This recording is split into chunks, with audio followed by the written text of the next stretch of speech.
आप सबका स्वागत है करियर शाला में। जिस जॉब की हम आज बात करने वाले हैं वो है Indian institute of geo magnetism की तरफ से। Indian institute of geo magnetism में वैकेंसीज निकली हैं। ये वैकेंसीज आपको नवी मुंबई की हैं। तो अगर आप फिल करना चाहते हैं ग्रुप सी की वैकेंसीज तो ये वैकेंसीज आप फिल ऑन कर सकते हैं।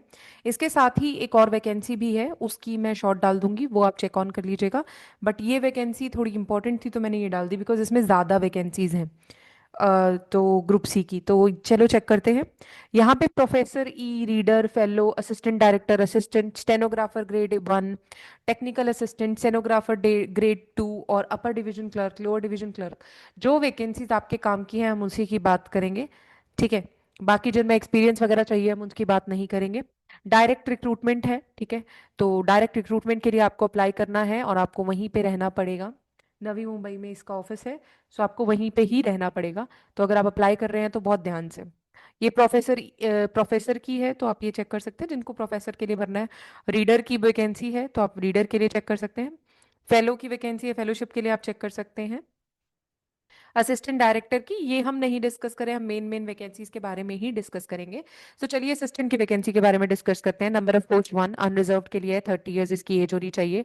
Graduates in art and science और कॉमर्स जिसमें भी होंगे with 3 years of experience as UDC और इक्विवेलेंट इन एनी पोस्ट। अगर उनके पास ये पोस्ट का एक्सपीरियंस है तो ही वो अप्लाई कर सकते हैं, अदरवाइज वो अप्लाई नहीं कर सकते हैं। पे लेवल 6 होगा, ठीक है। 7 पे कमीशन के अकॉर्डिंग और डायरेक्ट रिक्रूटमेंट होगी। उसके बाद स्टेनोग्राफर ग्रेड 1 की पोस्ट है, एक ही पोस्ट है, अनरिजर्व्ड है। 56 ईयर्स इसकी एज लिमिट है तो इसके लिए अप्लाई कर सकते हैं। इसके लिए आपको क्या करना है, आपकी 10 ईयर्स ऑफ रेगुलर सर्विस होनी चाहिए। ठीक है। तो आप इसके लिए अप्लाई कर सकते हैं, अदरवाइज आप इसके लिए अप्लाई नहीं कर सकते। Okay. So basically they need experience for this. Next one is technical assistant. Technical assistant की पोस्टें हैं। नंबर ऑफ पोस्ट यहाँ पे 1 है, unreserved 28 years experience in development और ऑपरेशन और maintenance of government in similar infrastructure, ये टेक्निकल की है। तो इनमें भी एक्सपीरियंस चाहिए तो आप इसके लिए टेक ऑन कर सकते हैं। स्टेनोग्राफर ग्रेड 2 की पोस्ट की अगर बात करें तो इसमें कोई एक्सपीरियंस नहीं चाहिए। नंबर ऑफ पोस्ट 2 है। नंबर ऑफ पोस्ट 2 है, अनरिजर्व्ड है, 27 ईयर्स इसकी एज है। और आप इसके लिए अप्लाई कर सकते हैं। 12th क्लास अगर आपने कर रखी है और आपके पास डिक्टेशन की है स्पीड 10 मिनट्स @ 80 वर्ड्स पर मिनट, ठीक है। 10 मिनट्स के लिए आपको दिया जाएगा 80 वर्ड्स पर मिनट की अगर आप डिक्टेशन ले सकते हैं। डायरेक्ट रिक्रूटमेंट है। पे लेवल आपका 4 है। प्रोफिशिएंसी इन कंप्यूटर अगर आपके पास है then you will be desirable for this. तो जो लोग वहाँ के हैं उनके लिए ये बेहतर है, तो वो अप्लाई कर सकते हैं ज़्यादा। अपर डिवीजन क्लर्क के लिए एक वैकेंसी है, 27 ईयर्स इसकी एज है। और 2 years of experience in administration related work in government semi government public. कहीं भी आप प्राइवेट सेक्टर में भी काम कर रहे थे तो भी उसका जो भी सर्टिफिकेट वगैरह है वो चल जाएगा। सो आप उसके लिए भी अप्लाई कर सकते हैं, ठीक है। सो ये ध्यान रखिएगा, अगर आप करते हैं तो आप दोनों के लिए अप्लाई कर सकते हैं।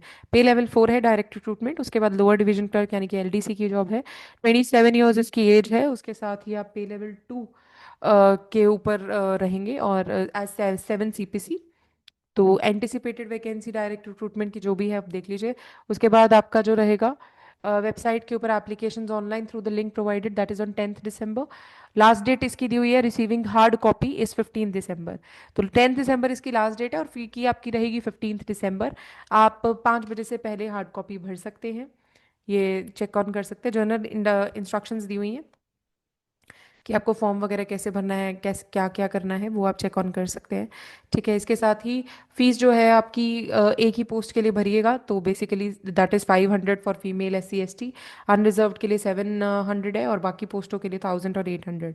तो अगर आपको लगता है कि आप वहाँ पे काम कर सकते हैं और आपको उम्मीद है कि आपकी तैयारी उतनी अच्छी है तो ही फॉर्म को भरिएगा, वरना इसको भरने का कोई फ़ायदा नहीं है बिकॉज कॉम्पिटिशन डेफिनेटली हर जगह ही होता है।